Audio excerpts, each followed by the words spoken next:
Kementerian Komunikasi dan Informatika mengambil langkah strategis dalam memberantas judi online di Indonesia dengan menggandeng Bank Indonesia, Otoritas Jasa Keuangan, serta 11 asosiasi dan perhimpunan nasional. Langkah ini diwujudkan melalui penandatanganan Fakta Integritas dan Deklarasi Dukungan Bersama dalam upaya pemberantasan judi online. Menkominfo Budi Aris Setiadi menyatakan bahwa penandatanganan Fakta Integritas ini menjadi salah satu terobosan kebijakan penting. Budi Ari optimistis kedua terobosan tersebut dapat mengakselerasi dan meningkatkan efektivitas dalam menutup celah transaksi dan aktivitas yang berkaitan dengan judi online. Optimisme tersebut cukup mendasar mengingat data-data PPATK menunjukkan bahwa terobosan-terobosan selama ini dilakukan oleh Kominfo bersama dengan Bank Indonesia dan OJK serta PPATK dengan kementerian dan lembaga lain maupun ekosistem telah membuahkan hasil nyata. Hasil nyata tersebut diantaranya ditunjukkan dengan data PPATK pada bulan Juli 2024, yakni penurunan akses masyarakat pada situs judi online sebesar 50% dan penurunan jumlah deposit masyarakat pada situs judi online mencapai nilai 34,49 triliun rupiah. Menkominfo menambahkan, fakta integritas ini mewajibkan penyelenggara sistem elektronik lingkup privat untuk memastikan keamanan informasi, serta bertanggung jawab atas operasional sistem elektronik secara andal dan aman.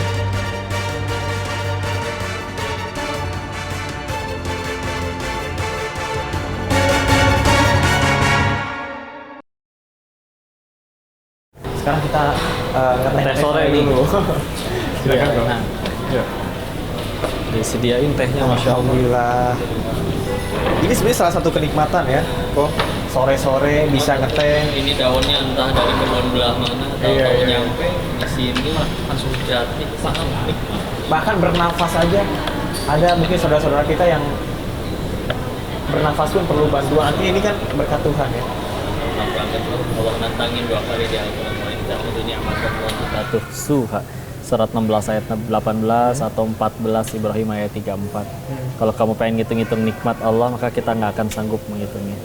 Ditegasin di Al-Kahfi 109 ya, kalau itu semuanya kalimat Allah dan seluruh nikmat pengen ditulisin, bahkan kalau seluruh samudra jadi tinta buat nulisin semuanya, sampai kering itu samudra, bahkan didatengin dengan jumlah yang sama, nggak akan pernah cukup.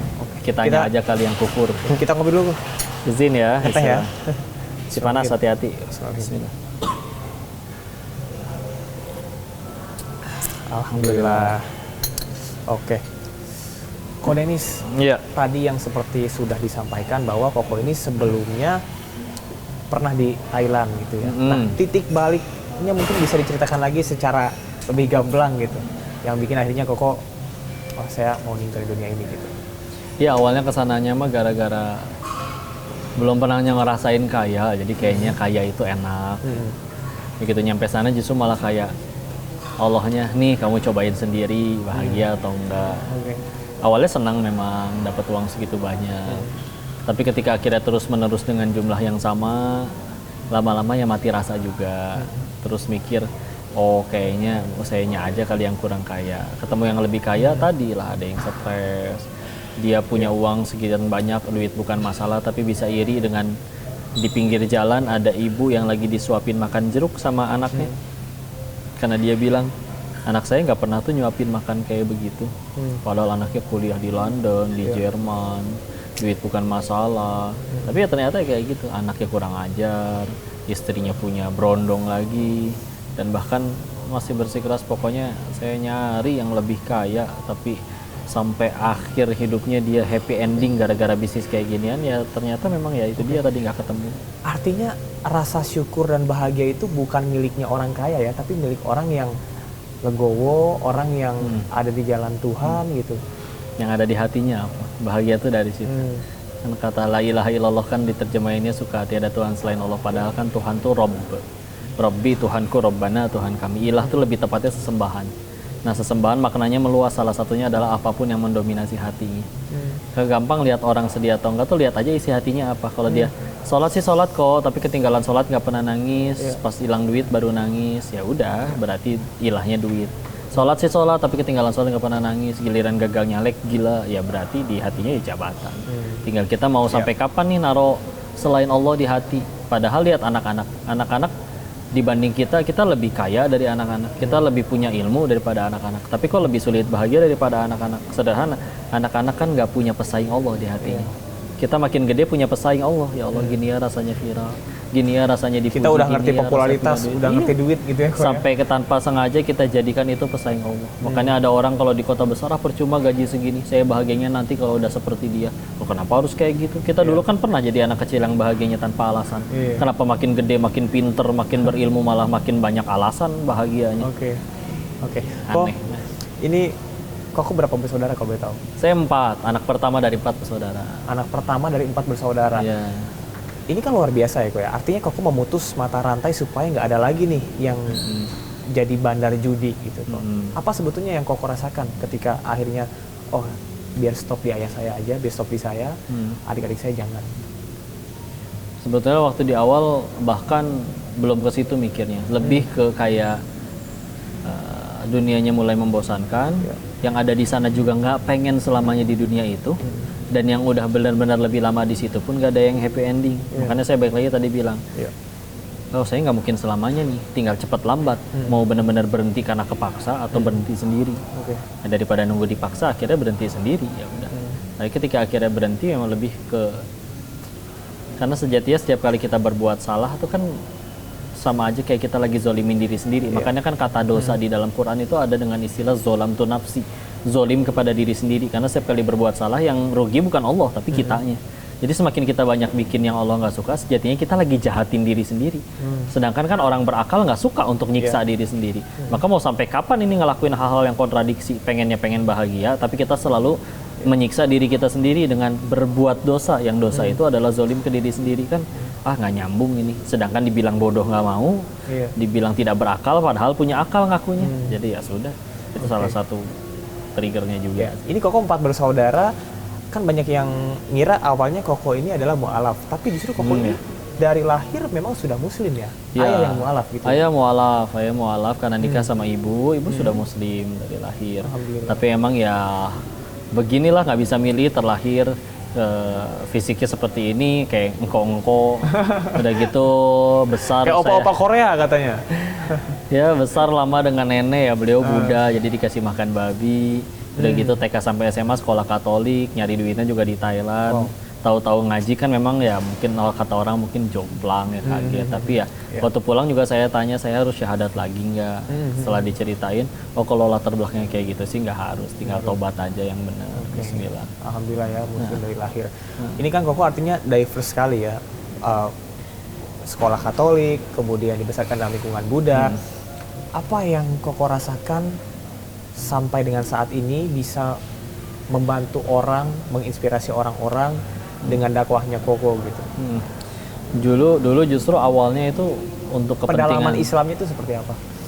Ya awalnya untuk kepentingan diri sendiri juga. Saya mikir kayak gini ya Allah, ini orang-orang pada bisa nggak ya ke surga? Saya yakin bisa. Kenapa? Saya yakin mereka nggak punya dosa sebanyak saya soalnya. Sedangkan saya dengan dosa sebanyak itu mati bakal, tapi ke surga pengen. Terus mau ke surga pakai cara apa gitu kan? Kalau tidak ngaji lebih banyak, belajar lebih banyak, menghafal lebih banyak, menyampaikan lebih banyak, maka ya sudah ngelakuin ini ya. Ya mungkin kalau di luar sana ada yang berceramah, berdakwah, terus mengharap pahala dari Allah, ya itu mah mereka lah. Kalau saya yang banyak dosa gini, diizinin untuk jadi penggugur dosa aja udah alhamdulillah banget, apalagi jadi pahala. Ya, nebus kesalahan yang ada sih, dan biar lebih tenang juga, dan sekaligus untuk jadi rem, karena dulu ajakan untuk balik lagi jelas banyak, apalagi dulu ya. Oh, ajakan untuk akhirnya terjun lagi gitu terjun lagi, bahkan memberikan posisi yang sama tanpa harus mulai lagi dari nol ya.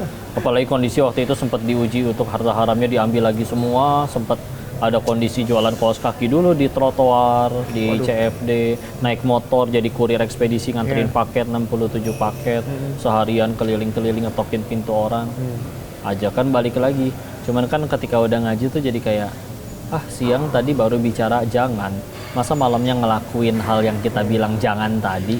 Apakah saya semunafik itu? Kan seenggaknya punya rem. Daripada kalau nggak berdakwah jadi nggak punya rem. Artinya ketika Koko berdakwah untuk orang lain, rasa-rasanya kok berdakwah untuk diri sendiri juga ya. Karena memang aslinya setiap kali kita berbuat baik, kebaikannya balik lagi ke kita sebetulnya. Dan enaknya dakwah itu kan kita bicara agama ya, kita bicara tentang misalkan bisnis. Menurut saya benar, menurut Mas Camar belum tentu, karena standarnya akal manusia bisa salah. Tapi kalau misalkan kita bicaranya tentang ya kebenaran, contoh orang Islam wajib sholat loh, siapapun dari kiai sampai tukang mabuk aja nggak berani ngebantah. Itu tugas kita cuma mastiin yang kita sampaikan benar. Kalau bisa sebelum nyampein kita juga udah amalin, terus sisanya niatnya ikhlas aja lillahi ta'ala. Karena kapan acara ini baru sukses?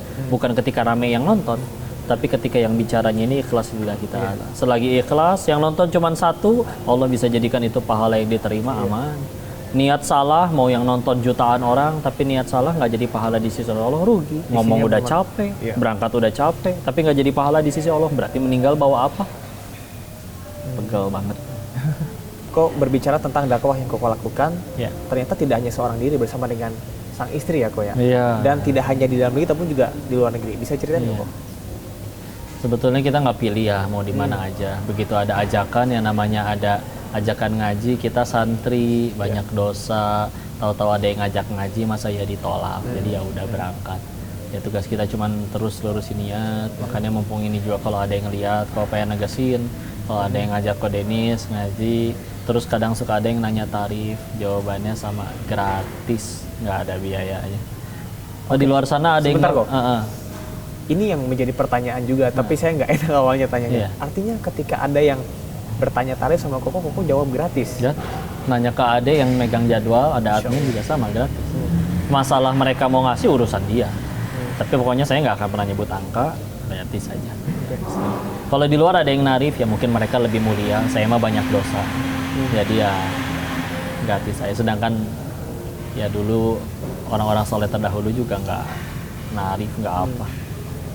Jadi lebih mudah aja ngejaganya. Oke. Tapi misalnya secara logika orang awam, wah saya punya popularitas gitu. Terus juga banyak yang bilang Koko juga rupawan juga gitu. Nah, kata Bagaimana orang caranya Koko untuk bisa tetap ada di jalan yang lurus gitu? Tidak sombong, tidak memanfaatkan itu, tidak apa ya? Tidak jadinya orientasinya kan dunia ya kok ya kalau tidak seperti itu. Apa tuh kok kiat-kiatnya? Karena mungkin ini juga dirasakan tidak hanya oleh saya, teman-teman, tapi juga mayoritas orang gitu. Ya kudu kenal Allahnya. Aslinya kan semuanya, aslinya kan setiap kali kita dipuji itu faktanya dua. Satu, kita dipuji karena aib kita ditutup sama Allah. Allah tahu dan kita tahu kita kalau sendirian ngapain aja. Masalahnya kan orang nggak tahu. Kalau orang tahu juga udah bubar tongkrongan. Dua, sejatinya kalau kita dipuji itu aslinya Allah yang dipuji.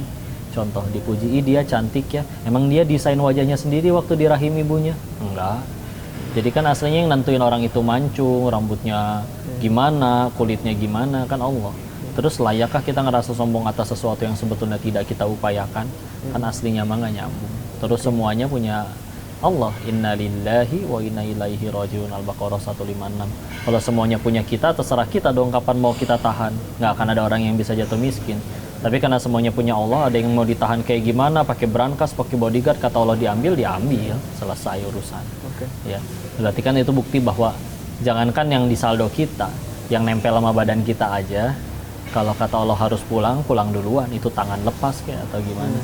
Terus kita masih begitu mengagung-agungkan. Bukan berarti nggak boleh punya sih, silakan mau viral, silakan mau kaya, tapi semuanya baru jadi kebaikan kan standarnya satu, kalau bikin kita tambah dekat sama Allah. Kalau bikinnya tambah jauh dari Allah, meskipun kita suka, tapi jadi lalai, jadi nggak mau sholat dan yang lain-lain, nah sejatinya musibah. Nah definisi nikmat dan musibahnya itu yang mesti benar dulu. Karena kalau bagi kita nikmat adalah sekedar keinginan terkabul, ya mau sampai kapan kita dapat hal sesuai keinginan juga nggak akan bahagia. Oke. Tapi apakah artinya dengan seperti itu kita nggak boleh ngejar dunia kok? Justru disuruh Nabi, kita diajarkan dalam agama itu kan justru kamu hiduplah sebagaimana kamu akan hidup 1000 tahun lagi, dan beribadahlah sebagaimana kamu akan mati besok. Boleh ngejar dunia, kayak tadi dibilang sahabat juga kan banyak yang sebetulnya pengennya nempel sama Nabi terus, tapi ternyata ada yang malah jadi kaya luar biasa seperti Abdurrahman bin Auf. Tapi tadi semuanya tetap bisa jadi kebaikan asal semuanya jadi alat untuk tambah dekat sama Allah. Berkuasa boleh nggak? Boleh, tapi kekuasaan cuma alat untuk ngenalin Allah kepada sebanyak-banyaknya orang. Coba kita ngingetin sesama karyawan. Iya. Bro, zakat dong, kan gaji lu gede. Siapa lu ngatur-ngatur gua? Coba kalau yang ngomong bosnya. Bulan depan potongnya 2,5% buat zakat. Gak suka, ya udah resign aja. Mumpung punya kuasa. Jadi alat aja kuasa. Oke. Viral begitu, uang juga begitu, yang penting tambah dekat sama Allah. Oke, tambah dekat dengan Allah. Kok terakhir pesan yang ingin disampaikan, kalau tadi kan untuk yang sudah berkecimpung di perjudian, kemudian ingin bertaubat. Tapi sekarang pesannya untuk masyarakat umum, masyarakat luas, yang mungkin kita nggak tahu, bisa aja diri kita sendiri, atau justru yang terkena judi online itu yang kecanduan itu bisa anak kita, bisa orang tua kita gitu kok. Apa yang ingin Koko sampaikan sebelum terjadi, atau bahkan yang sekarang saat ini sedang berkecimpung di perjudian online? Semuanya kan pengen bahagia ya, nggak ada orang yang pengen menderita. Masalahnya bahagia itu kan di hati, dan hati itu yang bolak-balikin tuh Allah, bukan rekening kita, bukan popularitas kita. Maka ya sudah, deketin Allah. Masalahnya ketika kita deketin Allah, kita tuh boleh minta, tapi coba ya bayangin ya, kalau kita punya anak, terus nanya ke anaknya, "Nak, mau dibeliin mainan apa?" Bayangin kalau si anak malah jawab, "Seridonya Abi aja." Dijamin itu kita bakal ngasih lebih baik daripada yang diminta. Daripada si anak misalkan, "Pokoknya aku mau mainan ini, pokoknya aku mau handphone ini," tetap kita kasih, tapi kan ada perasaan, kok ya gitu amat. Ya, bayangin kalau akhirnya kita ngelakuin kayak gitu ke Allah. Ya Allah, yang penting kau ridho ya Allah.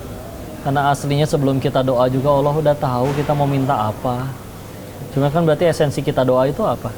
Supaya kita sadar, oh iya ya, saya teh hamba. Saya pikir masalah ini kecil, uang banyak, teman banyak, kok nggak beres-beres. Iya benar, berarti saya cuman hamba. Atau dibalik, masalah berat, teman nggak ada, uang nggak ada, kok selesai gitu aja? Iya juga, ternyata saya cuman hamba. Ketika akhirnya kita makin nunduk, makin melepasin semuanya pada Allah, bismillah lah, pasti Allah kasih. Karena kalau mau jujur lagi, yuk, apa tuh yang lebih berharga daripada ridhonya Allah? Suruh pilih semua hal yang ada di dunia, kamu punya semua, tapi Allah nggak ridho, repot nanti meninggal. Tapi kalau misalnya kita nggak punya segala-galanya, cuman Allah udah janji satu aja, disediakan tempat terbaik untukmu kelak di surgaku. Wah, mangga ya Allah, silahkan mau diapain aja. Kitanya kali yang belum ngejar Allah, makanya semua serba sempit. Oke, kenikmatan itu berasal dari hati ya.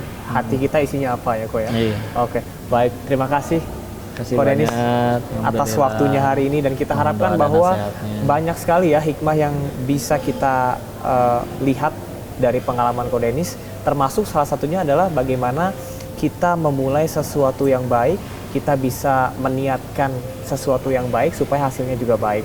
Dan diharapkan mudah-mudahan nggak ada lagi ya yang terjerat pinjol, judi online dan judi yang lainnya.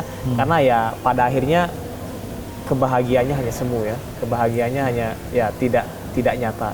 Oke. Dan pemirsa, tidak tadi perbincangan kami bersama dengan Ko Denis Lim sebagai mantan bandar judi, dan kita harapkan bahwa kisah ini betul-betul bisa menginspirasi, karena sekali lagi judi online itu iming-iming kebahagiaannya adalah fana, dan tentunya banyak sekali hal-hal negatif yang didapat dari bermain judi online. Saya Camar Heda pamit, sampai jumpa di One on One selanjutnya.